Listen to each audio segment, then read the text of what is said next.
সরকার হাইকোর্টের রায়ের বিরুদ্ধে সর্বোচ্চ আদালতে আপিল করেছে। আপিল আদালতে শুনানির দিন ধার্য করা হয়েছে।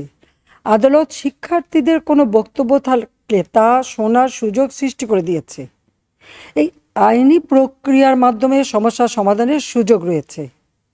এই আইন প্রক্রিয়া সমাধানের সুযোগ থাকা সত্ত্বেও রাস্তায় আন্দোলনে নেমে দুষ্কৃতিকারীদের সংঘাতের সুযোগ করে দেবেন না। সর্বোচ্চ আদালতের রায় আসা পর্যন্ত ধৈর্য ধরে অপেক্ষা করার জন্য আমি সকলকে বিশেষভাবে অনুরোধ জানাচ্ছি। আমার বিশ্বাস আমাদের ছাত্র সমাজ উচ্চ আদালত থেকে ন্যায় বিচারই পাবে, তাদের হতাশ হতে হবে না। ইনশাল্লাহ।